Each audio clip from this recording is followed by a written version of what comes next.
I'm Adrian Seat, and you're tuning in to Nightline, the top stories. Dato Sri Anwar says no to another round of EPF withdrawals. Also, government to allocate more funds for agriculture, says Rafizi Ramli.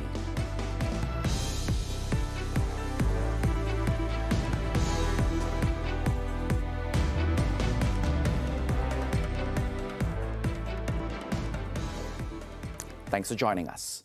The Prime Minister has pledged to assist in facilitating peace in southern Thailand, where skirmishes between the country's authorities and discontent Muslims have been ongoing for decades.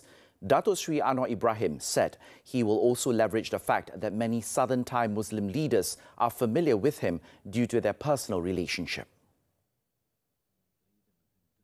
In a joint speech with Thailand's Prime Minister Prayut Chan-o-cha, Dato Sri Anwar said that it is Malaysia's duty as good neighbours and members of the ASEAN family to help out the land of smiles. And there have been a number of minor skirmishes in the south.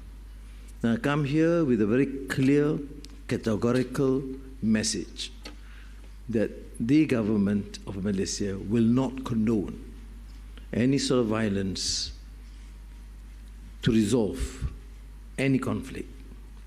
We will exercise our right as friends, as family members within both countries, Malaysia and Thailand, and ASEAN, to express our concern, our legitimate concerns, whilst acknowledging that South Thailand is purely an internal issue within Thailand.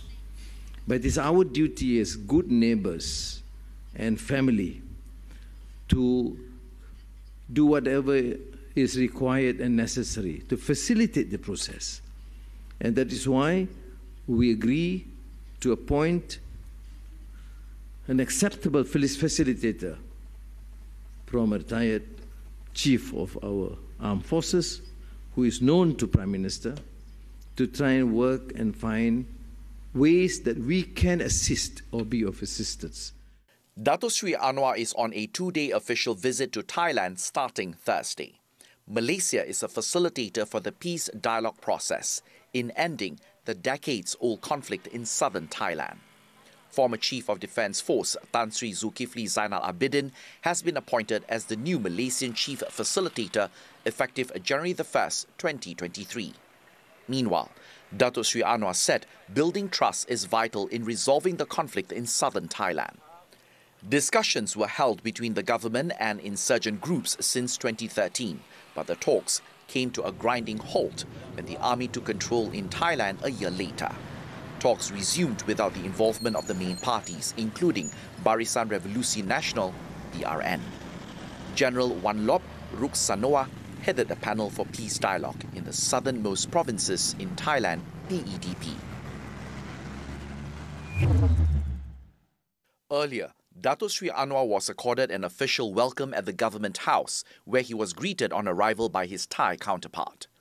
The national anthems of Malaysia and Thailand were played before Dato Sri Anwar, accompanied by Prayut, inspected a guard of honour.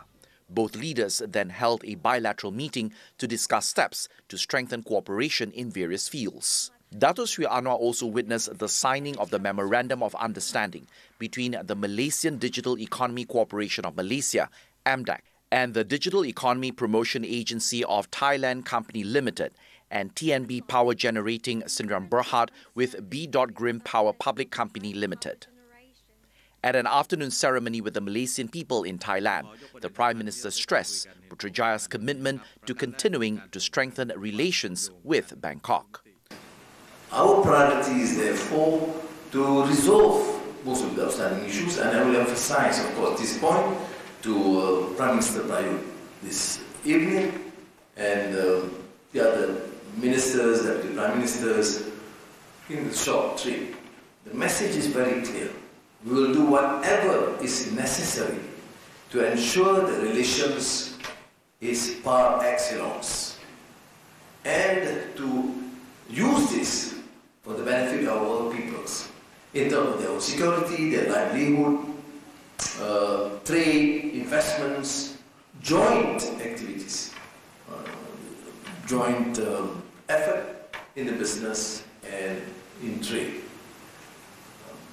But it should transcend this beyond economics or security to culture and education.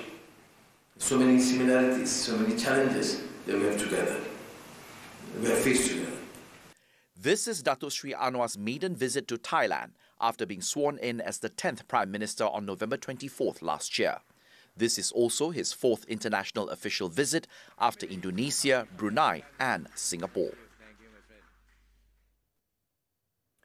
The Prime Minister said that the government is exploring other options to reduce the people's burden without allowing withdrawals from the Employees Provident Fund, EPF. Datuk Sri Anwar Ibrahim said this was because the people had already been allowed to make several EPF withdrawals before this, which has certainly caused the amount of their retirement savings to decline. The Prime Minister said this when asked whether another EPF withdrawal would be considered in the revised 2023 budget. He said the government had to really mull over the possibility to allow the withdrawal to prevent people from suffering from financial stress after retirement. KSP kita telah berjelaskan, dulu kita minta dikeluarkan, banyak dikeluarkan, jadi yang tinggal RM10,000, RM5,000, yang nak keluarkan tu kena fikir apa pilihan kita. Dia ada RM5,000, dia ada RM10,000 nak keluar, pencen 4 tahun lagi apa nak jadi. Jadi saya ingat liputan tu mesti adil supaya tahu bahawa saya kalau ikut wang dia biar dia keluar, tapi kalau wang dia tinggal RM5,000, dia keluar RM3,000, pencen 5 tahun lagi, anak beranak semua macam mana? Itu kira-kira begitu. Datuk Sri Anwar spoke to the media after University Selangor's Kursi Siddiq Fadzil Distinguished Lecture at its Bestari Jaya campus in Kuala Selangor. He said his government was focused on how to alleviate the Rakyat's struggles for now without burdening them in the future. As most contributors have seen their savings dwindle, allowing more withdrawals will affect their ability to sustain themselves when they retire. EPF withdrawals were allowed on 4 separate occasions over the past 2 years because of the effects of the pandemic. An EPF withdrawal of up to RM10,000 was allowed last year following the I-Lestari and I-Sina schemes in 2020 and I-Chitra in July 2021.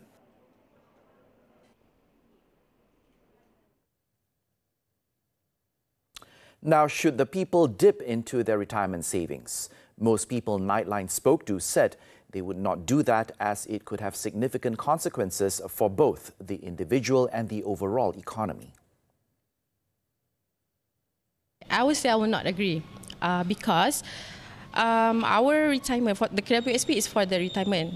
So if we keep on going withdraw the retirement, then what will we have? What would the people save for their retirement? So I would say better we save our retirement, our saving for the future. I totally disagree. Because KWSP, EPF is our own retirement fund.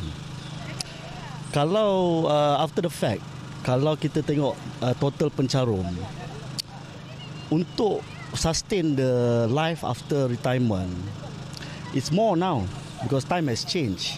You see, 300,000 is not enough because cost of living is very high, etc. But having said that, maybe the government can give a lenient to the targeted group. Maybe 3 million of the pencarum KWSP can have an early withdrawal. I don't know.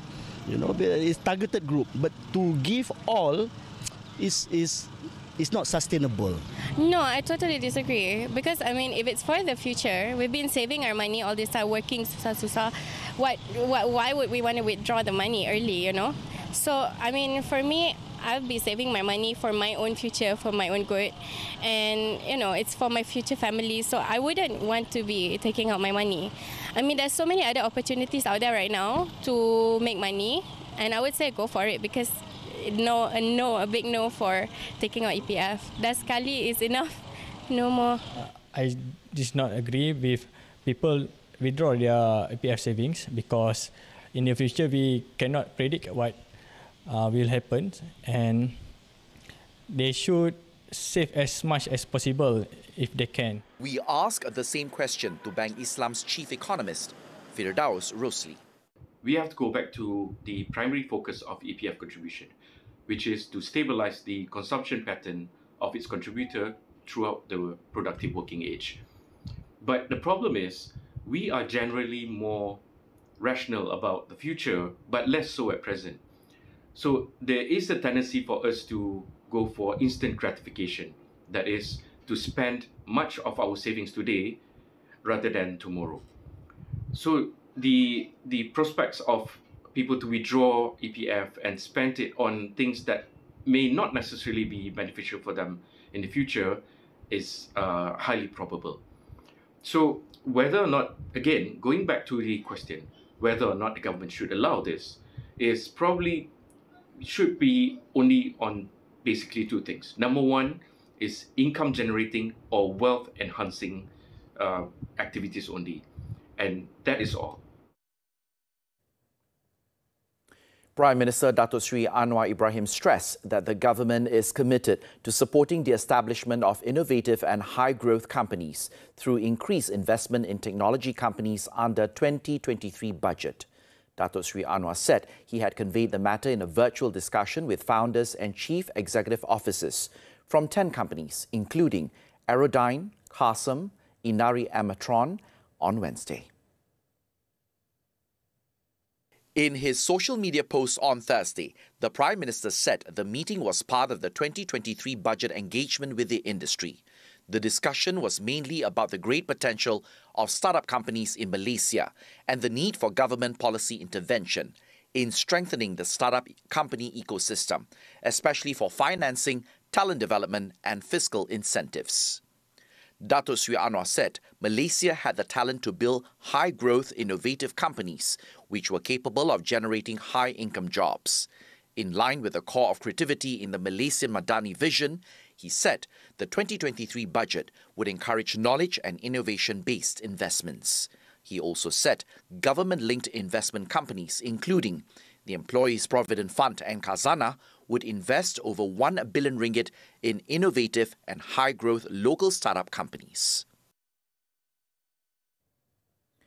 The 2023 budget has more allocations for the agriculture sector and will aim to have more people involved at the grassroots level in agricultural production. Economy Minister Rafizi Ramli said the budget, which will be tabled later this month, will also have the sustainability of the ecosystem as a focus. Sebenarnya cabaran utama ialah memastikan bahawa ekosistem itu adalah benar-benar robust. Sebab selalunya kalau kadang-kadang kalau kita hanya bagi insentif dan kita galakkan, kalau kita tidak campur tangan dan membantu connecting the dots between the agricultural producer, especially the lower scale one, dengan the off-taker, dengan the market, selalunya dia tak sustainable. Rafizi spoke to the media after the launch of the World Bank's Malaysia Economic Monitor February 2023 edition entitled Expanding Malaysia's Digital Frontier in Kuala Lumpur. He said 2 days after the tabling of the budget, the relevant ministries, including his, will announce the related programs. But he added that he cannot disclose the total of allocations and the form they will take, as he cannot precede the budget. However, efforts are being made towards ensuring that the programs are also sustainable. Jimmy Choo, the brand, is synonymous with seductive city life and high glamour. But the origins of this iconic fashion brand are not British, but Malaysian and from Pulau Pinang. From royals to Hollywood royalty, Jimmy Choo is one of the most sought-after brands in the world. I'm Jimmy Choo. Join me on Money Matter this Saturday at 5 p.m. only on TV Tikal.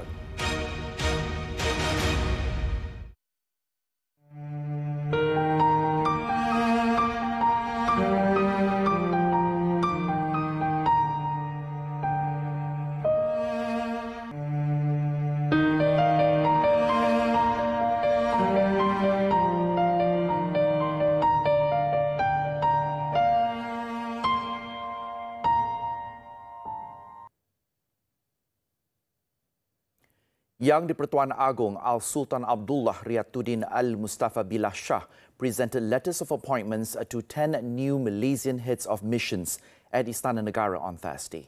Raja Permaisuri Agong Tunku Haja Aziza Amina Maimuna Iskandaria also graced the event. The newly appointed heads of missions were Malaysian Ambassador to the United States, Dato Sri Muhammad Nazri Abdul Aziz, Malaysian Ambassador to the Republic of Indonesia, Dato Syed Mat Hasrin Tengku Hussein alias Syed Husin, and Malaysian Ambassador to the Republic of Philippines, Dato Abdul Malik Melvin Castellino Anthony. Also receiving letters of appointment were Malaysian Ambassador to the Holy See, Hendi Ahsan, Malaysian Ambassador to Sweden, Hafiza Abdullah, Malaysian Ambassador to Brazil, Gloria Corina Peter Tewitt, and Malaysian High Commissioner to Kenya, Ruzaimi Muhammad. Others were Malaysian Ambassador to the Czech Republic, Suzila Muhammad Siddiq, Malaysian Ambassador to Timor-Leste, Amarjit Singh Sarjit Singh, and Malaysian Ambassador to Kuwait, Alauddin Muhammad Noor. Deputy Foreign Minister Dato Muhammad Alamin also attended the event. The Sultan of Selangor, Sultan Sharafuddin Idris Shah, has called on the Health Ministry to look into the needs for comprehensive health facilities, especially hospitals in the state. He said the fact that the state's population has exceeded more than 7 million, which is the highest in the country, also required it to have a large number of health facilities with the latest equipment. Itu menyeru agar Kementerian Kesihatan Malaysia melihat keperluan fasiliti kesihatan di Selangor ini dengan menyeluruh. Kita dimaklumkan pada masa ini rakyat menunggu lama di bahagian kecemasan hospital sebelum dimasukkan ke dalam ward. He said this at the official launch of the Tanjong Karang Hospital in Selangor. Also present was Tengku Permaisuri of Selangor, Tengku Permaisuri Nur Ashikin. The Sultan also expressed his happiness and gratitude for the completion of the new Tanjong Karang Hospital, which began its operations on October the 10th last year. The ruler also urged hospital and health facilities personnel to be more tolerant in providing health services, especially in the face of the various whims and needs of patients and families who sometimes challenge their patience. Still to come on Nightline, earthquake strikes Indonesia's Papua, killing 4. Stay with us. Seluruh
Welcome back.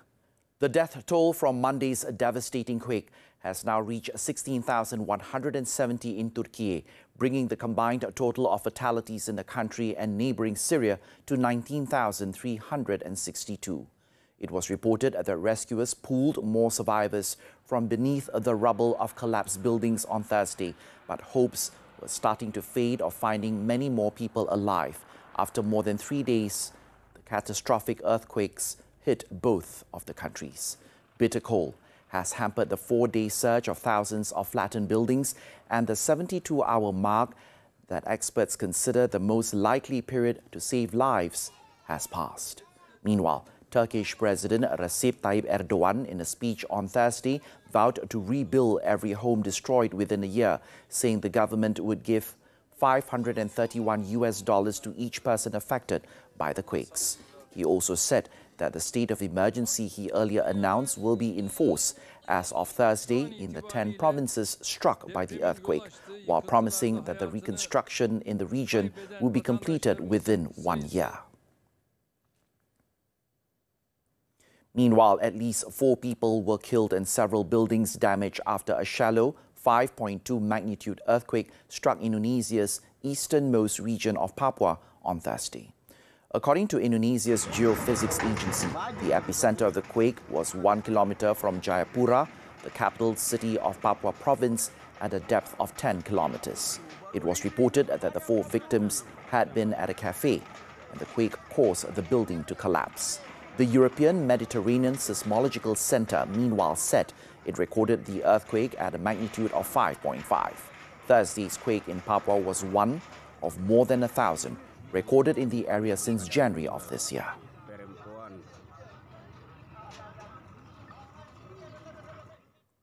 Australia on Thursday pledged to hold Russia accountable for shooting down Malaysia Airlines flight MH17 after a team of international investigators halted its probe into the disaster.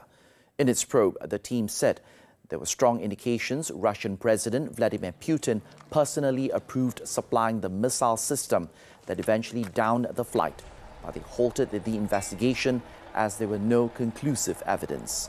In a joint statement, Australian Foreign Minister Penny Wong and Attorney General Mark Dreyfus said Russia had repeatedly tried to thwart the investigation, making it impossible to collect proof, and Russia's illegal and immoral invasion of Ukraine, as well as its lack of cooperation with the investigation, have rendered ongoing investigative efforts and the collection of evidence impossible at this time. The Boeing 777 was shot down over Ukraine in 2014, killing all 298 passengers on board, including 196 Dutch, 43 Malaysians, and 38 Australian residents. Singapore's Health Ministry on Thursday announced that mask wearing will no longer be required on public transport and parts of indoor healthcare and residential care beginning next Monday, February 13th. However, masks still have to be worn by visitors, staff and patients where there is interaction with patient and inpatient-facing areas, such as hospital wards, clinics and nursing homes.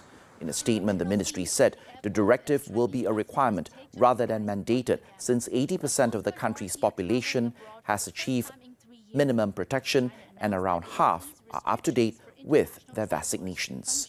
The lowering of the disease outbreak response system condition, DORSCON, from yellow to green, it said, comes as the global and local pandemic situation is stable and the disease is mild. I think the airlines have struggled to return. Rally Sweden 2023 Shakedown Action Sports when we return.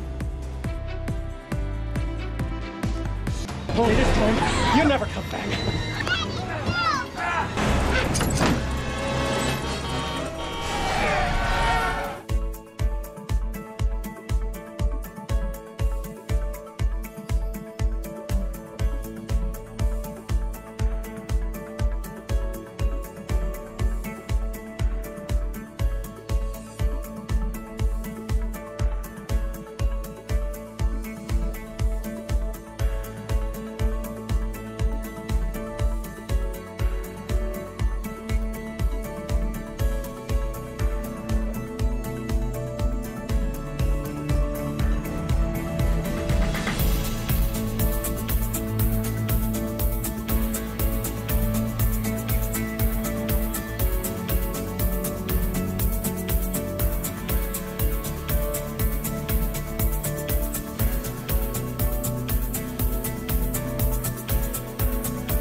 On to sports. Real Madrid reached the Club World Cup final after goals from Vinicius Junior Federico Valverde. Rodrigo and Sergio Arribas secured a 4-1 win over Egypt's Al Ahly in Morocco. Playing without several key starters, Real Madrid struggled to break the deadlock against Al Ahly's well-organised defence, but opened the scoring right on half-time with a close-range strike by Vinicius. Real extended their lead just after the break when Valverde tapped into an empty net from a rebound. The Spanish side wasted opportunities to extend the lead, and Al Ahly received a lifeline when Eduardo Camavinga tripped Hussein El Shahad inside the area in the 65th minute, and defender Ali Ma'aloun tucked away the penalty. Real Madrid's Luka Modric missed the penalty 3 minutes from the end of the game, but Rodrigo and substitute Arribas completed a comfortable win in stoppage time. Real will face Saudi Arabia's Al Hilal in the final in Rabat on Saturday after they shocked South American champions Flamengo 3-2 in the first semi-final. On to Motor Rally. Defending WRC champion Kael Rovanperä got off to a flying start at Rally Sweden, taking the lead after the early shakedown test on Thursday. Rovanperä of Team Toyota Gazoo Racing surged through the 5.45km speed test, just ahead of Hyundai's Isabeka Lappi by only 1/10 of a second on his third and final pass. Japan's Takamoto Katsuta was third, another 2/10 further back to put Toyotas in the top three. Elfyn Evans is fourth, while Hyundai's Thierry Neuville is sixth. Rally Sweden is the second event on the schedule this year. In January, 8-time champion Sebastian Ogier beat Rovanperä to win the 91st Monte Carlo Rally, with Neuville third, ahead of Britain's Elfyn Evans and Estonia's Ud Tanak.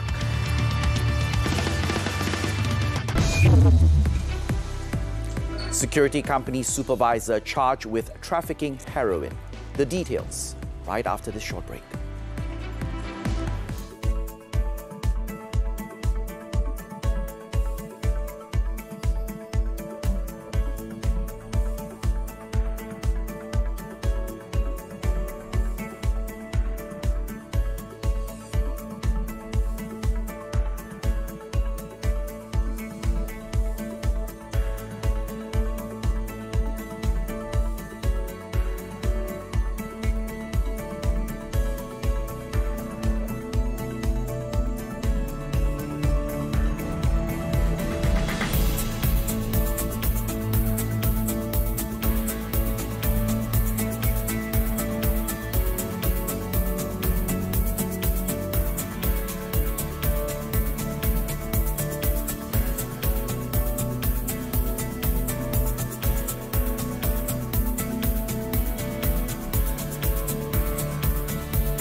Welcome back.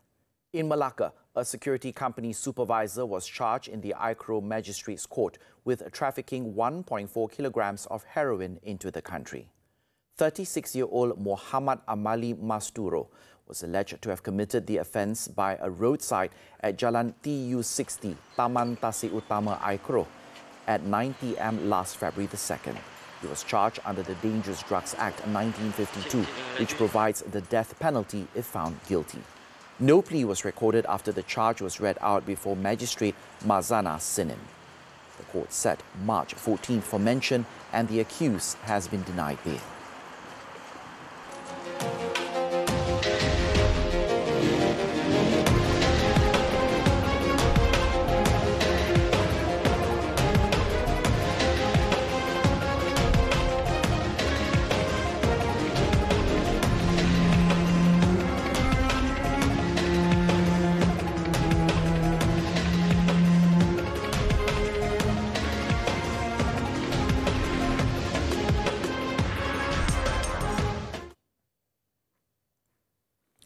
Russia successfully launched a Soyuz rocket from Kazakhstan on Thursday to the International Space Station, where it will deliver some 3 tons of supplies over the weekend. Let's take a look at the launch as we wrap up Nightline this time around. With that, I'm Adrian Seat. Thank you for watching, stay safe and have a great day ahead.